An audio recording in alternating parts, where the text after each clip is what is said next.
ఏంటి టైలర్, చూసుకోవాలి కదా, పర్ఫెక్షన్ ఉండాలి, కాన్సన్ట్రేషన్ ఉండాలి, అది ఇది అన్నావు.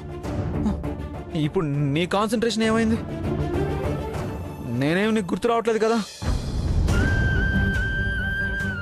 నా వల్ల నీకేమి డిస్టర్బెన్స్ లేదు కదా.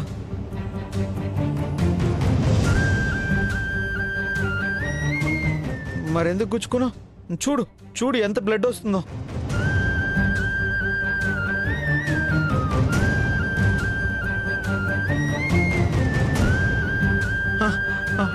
అవును, నేను నేను డిస్టర్బ్ అవ్వకూడదు కదా. ఎందుకు ఎందుకు నీ చేయి పట్టుకున్నాను? అంటే నాకు యాక్సిడెంట్ అయితే నువ్వు హాస్పిటల్లో జాయిన్ చేసావు కదా, నేను అలాగే రక్తం కారుతుంటే మానవత్వంతో క్లీన్ చేశాను, అంతే అంతే. నేనేం డిస్టర్బ్ కాలేదు. మళ్ళీ గుచ్చుకుంటే నేను చేయి కూడా పట్టుకోను. నువ్వే క్లీన్ చేసుకోవాలి, అంతే అంతే. అప్పుడే నువ్వు గుర్తుకు రాకుండా ఉంటావు. సరే, మళ్ళీ బాగా డిస్టర్బ్ అయినప్పుడు వస్తాను tailor. Okay, bye bye bye bye bye bye.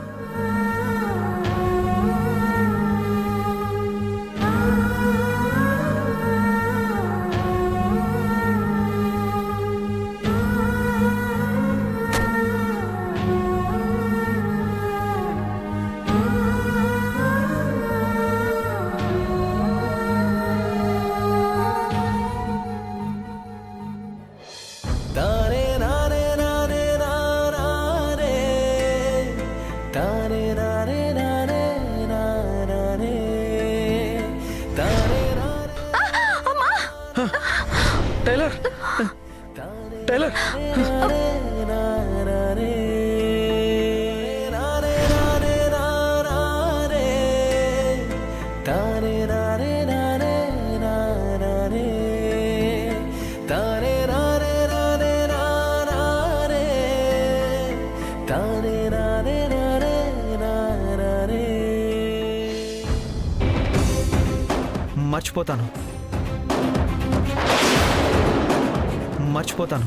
మర్చిపోతాను.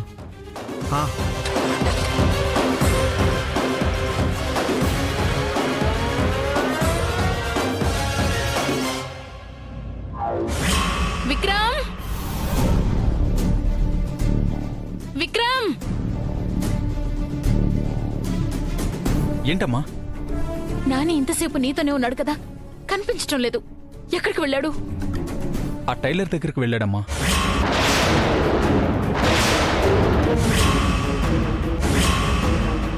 టైలర్ దగ్గరికి వెళ్ళాడా? అక్కడికి ఎందుకు వెళ్ళాడు? అయినా ఆ అమ్మాయి గురించి ఆలోచించను, మాట్లాడను, మర్చిపోతాను అని నాకు మాటిచ్చాడు. అప్పుడే ఆ మాటలు పక్కన పెట్టేశాడా? నీ మాటంటే వాడికి ప్రాణమమ్మా. ఎలా మర్చిపోతాడు? ఆ అమ్మాయిని మర్చిపోవడానికే వెళ్ళాడు. వెళ్ళమని నేనే పంపించాను.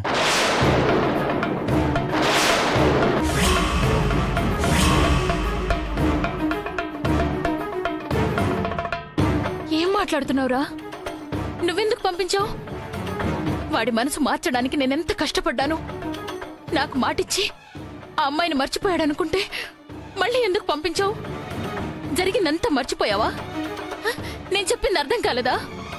అసలు ఆ అమ్మాయి గురించే ఆలోచించకూడదు, పూర్తిగా మర్చిపోవాలని కదా అనుకున్నావు. మరెందుకు పంపించావు నాన్న? చెప్పాను కదా నాన్న, పూర్తిగా మర్చిపోవాలనే పంపించాను. నీకు మాటిచ్చాడు, మర్చిపోయాడు అని నువ్వు అనుకుంటున్నావమ్మా. కానీ వాడు మాటిచ్చాడంతే, మర్చిపోలేదు. మర్చిపోవడానికి వాడేం చేస్తున్నాడు నీకు తెలుసా?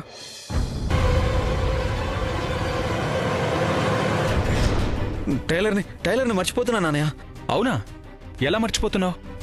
ఇదిగో ఇలా.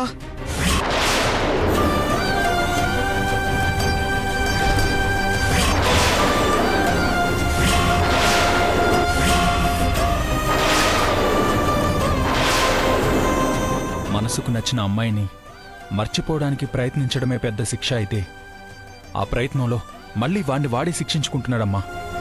ఎంత నరకంగా ఉంటుంది. ఆ చెయ్యి చూసుంటే నువ్వు తట్టుకోలేకపోయిండేదానివి. ఎర్రగా కమిలిపోయి బ్లడ్ బయటకు వస్తుందేమో అన్నంత భయమేసింది. అందుకే పంపించేశానమ్మా. ఆ అమ్మాయి దగ్గరగా ఉంటే ఏమైపోతాడో అని భయపడుతున్నావు గాని ఇలా దూరంగా ఉంచితే మర్చిపోవడానికి ప్రయత్నించి మర్చిపోలేక ప్రతి క్షణం నరకం అనుభవిస్తూ ఏదో ఒకరోజు మనకి దూరం అయిపోయి ఉండేవాడమ్మా. ఆ అమ్మాయికి దూరంగా ఉంచితేనే దూరం అయిపోతాడనుకుంటే దగ్గరగా ఉంటే మనకి దక్కుతాడా? మొన్ననే ఏమైందో చూసావు కదా. మళ్ళీ ఏదైనా గొడవ జరిగి మళ్ళీ వీడు ఆవేశపడితే ఎవరు ఆపుతారా వాణ్ణి? ఎవ్వరం ఆపక్కర్లేదమ్మా, వాణ్ణి వాడే కంట్రోల్ చేసుకుంటాడు. ఒక మనిషిని మర్చిపోవడం అంటే మనిషికి దూరంగా ఉంటూ మనసులోనే పెట్టుకుని ఆ మనిషి గురించి ఆలోచించడం కాదమ్మా. దగ్గరగా ఉన్నా సరే మన మనసులోకి ఆలోచనల్లోకి రానివ్వకూడదు. అదే ప్రాక్టీస్ చేయమని పంపించానమ్మా. కలిసినా తన్నేమీ ఇబ్బంది పెట్టొద్దని చెప్పా. తను ఏమన్నా రియాక్ట్ అవ్వొద్దని చెప్పా. ఏం మాట్లాడినా ఆ అమ్మాయి నీ లైఫ్లో ఉండేది కాదని ఆలోచించి మరీ మాట్లాడమని చెప్పా. కొద్ది రోజులు ఇలాగే చేస్తే పూర్తిగా మర్చిపోతాడు. నువ్వు చెప్పింది అంతా బాగుండే వాళ్ళకి బానే ఉంటుందిరా. కానీ నాని ఎప్పుడు ఎలా ఉంటాడో తెలీదు, దేనికి ఎలా రియాక్ట్ అవుతాడో తెలీదు.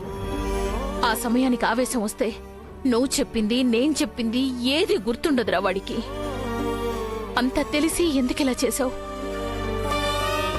ఇప్పుడు వాడింటికి తిరిగి వచ్చేంత వరకు ఎంత భయంగా ఉంటుందో తెలుసా? ఏం కాదు వేదవతి, ఏ మనిషి అయినా చెప్పిన మాట మర్చిపోతాడేమో కానీ చేసే ట్రీట్మెంట్ మర్చిపోడు. ఇది కూడా ఒక ట్రీట్మెంట్ లాంటిదే.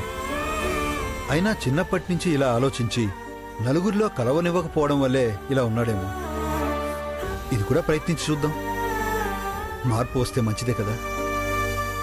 మీ నమ్మకం మీది, నా భయం నాది. అమ్మని కదా, మీ అంత ధైర్యంగా ఉండలేను.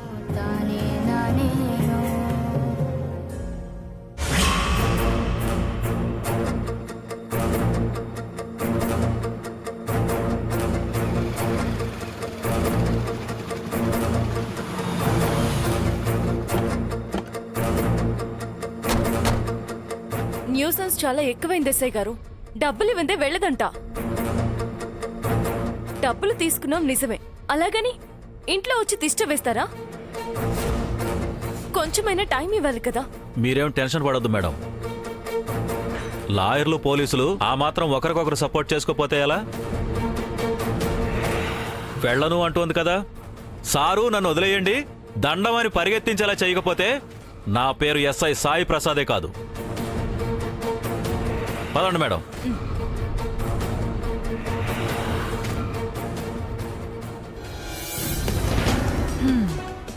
ఏం కరణ్ నారాయణ, నీ పెళ్ళం నా కాళ్ళు పట్టుకుంటుంది, నీ కూతురేమో నా సంగతి తేలుస్తుందా? లేదమ్మా, మా అమ్మాయికి ఏదో తెలియక. అవును, నేనెవరో నా రేంజ్ ఏంటో తెలియక వాగింది. రాని వచ్చాక తెలుస్తుంది నా పవర్ ఏంటో. రండి సార్. ఈవిడే ఎస్ఐ గారు. చూడండి గంగిరెద్దులా ఎలా నిల్చుందో. ఏయ్, ఏందే నీ దందాయడా? పెద్ద పెద్ద పిస్తాల్నే కొమ్ములిరిచి లోపలేసిన ఆడదానివి నువ్వెంత? అసలు ఎవరివే నువ్వు? ఈ సిటీలో దందా చేసే దమ్ము నాడది ఎవరో తెలీదా తమ్మి?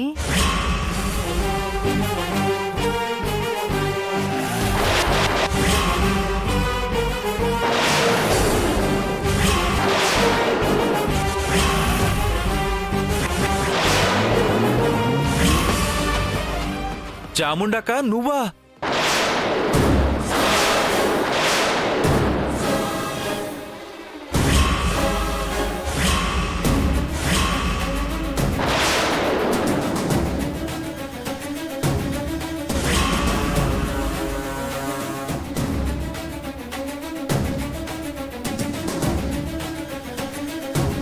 సారీ అక్క, నువ్వని తెలియకొచ్చినావు. నాకు సారీ ఎందుకు తమ్మి? ఆడదాన్ని నేను నీకెంత పెద్ద పెద్ద పిస్తాల కొమ్ములే ఉంచినావు కదా.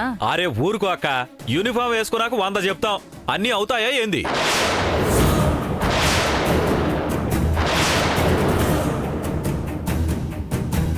అసలు నువ్వని తెలిస్తే యూనిఫామ్లో వస్తానా అక్క?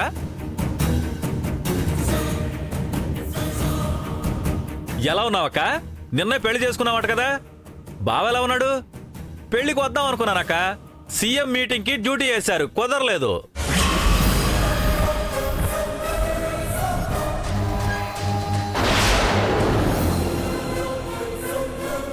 ఎస్ఐ గారు ఏంటిది?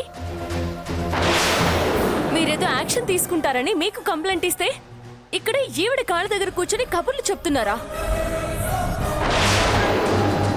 మీ వల్ల కాదంటే చెప్పండి, మీ సుపీరియర్స్ కి కంప్లైంట్ ఇస్తా. ఊరుకోండి మేడం. అసలు ఎవరి మీద కంప్లైంట్ ఇవ్వాలనుకుంటున్నారో తెలుస్తోందా? సిఐ కాదు, డిఎస్పీ కాదు, డీజీపీ కంప్లైంట్ ఇచ్చిన పొజిషన్ ఇంతే.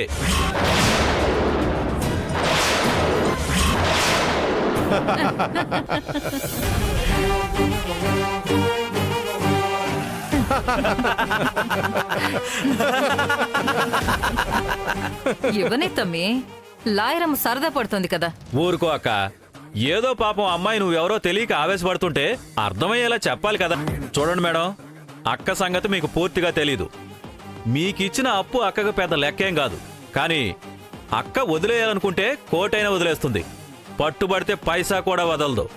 మీ దురదృష్టం మీ విషయంలో పట్టుబట్టింది.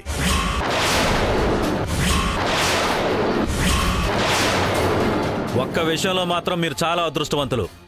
మాబోటి వాళ్ళం ఎంత పిలిచినా మా ఇంటికి రానిది మీ ఇంట్లో అడుగు పెట్టిందంటే నిజంగా మీ అదృష్టమే. అంతే కదక్క?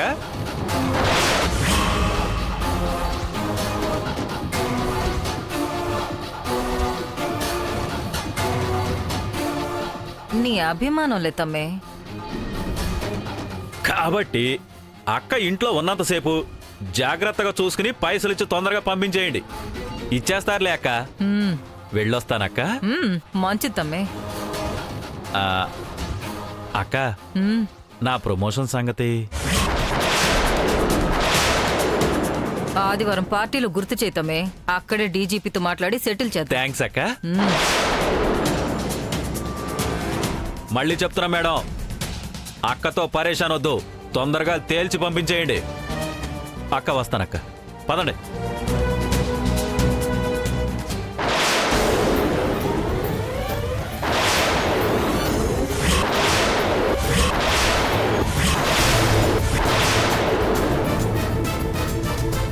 ఏ లాయర్,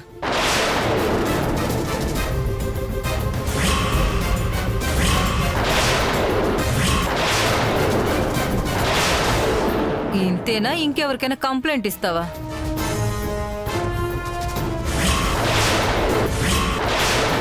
నువ్వెవరికి కంప్లైంట్ ఇచ్చుకున్నా మన రేంజ్ ఇలాగే ఉంటుంది. కాబట్టి నన్నేం చేయాలని ఆలోచించటం మానేసి నాకు డబ్బులు ఎలా ఇవ్వాలా అని ఆలోచించటం మంచిది.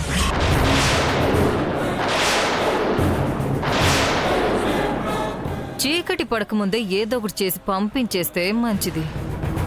రాత్రి కూడా మా వాళ్ళు ఇంట్లోనే ఉన్నారంటే అసలే ఆడపిల్లలున్న ఇల్లు, ఉన్న పరువు కూడా పోతది.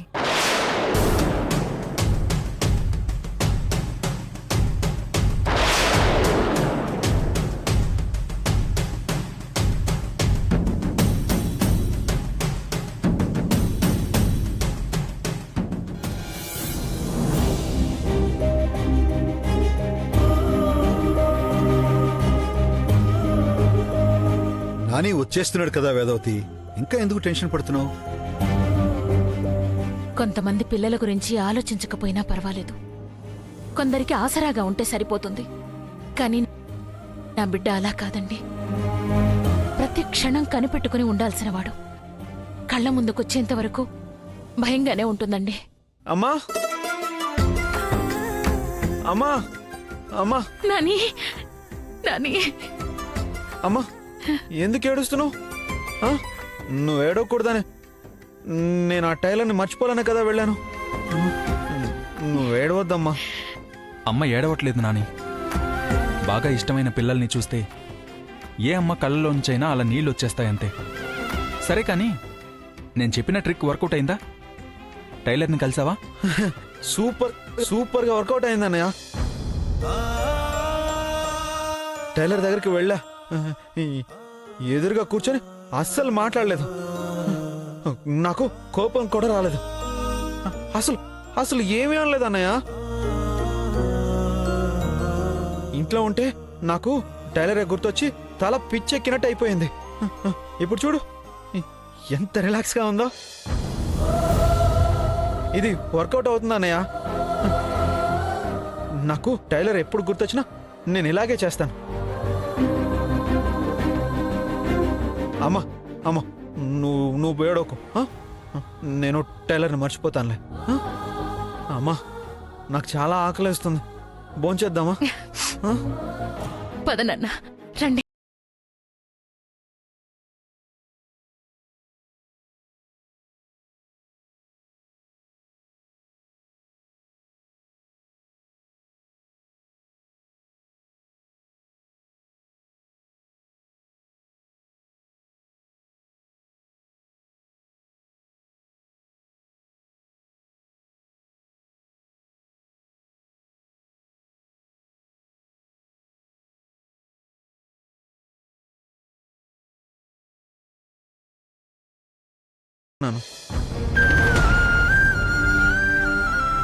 ఈ సీసాని ఇక్కడ పెట్టు.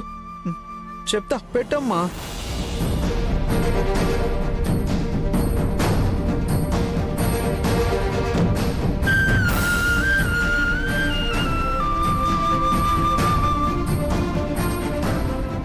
ఏం చేస్తున్నావు నాని?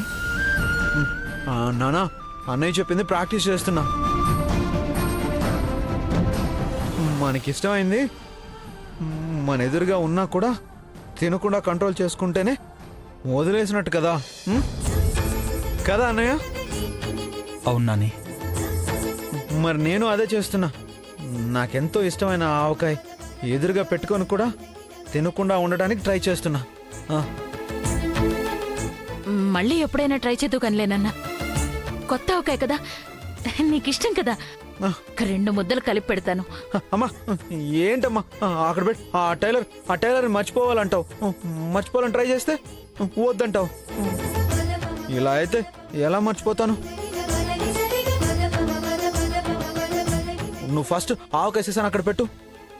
ఎదురుగానే ఉండాలి. పెట్టమ్మా.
నేనొక్క మాట చెప్పినందుకు ఆ అమ్మాయిని మర్చిపోవడానికి ఇంత మదన పడుతున్నాడా? ఇంకా ఇలా ఎన్ని ఇష్టాలను వదులుకోవాల్సి వస్తుందో. తప్పదు వేదవతి. అమృతం కోసం మథనం చేస్తే ముందు విషమే కదా వచ్చింది. ఇది అంతే. ముందు బాధగానే ఉంటుంది, చివరికి అనుకున్నది జరుగుతుంది.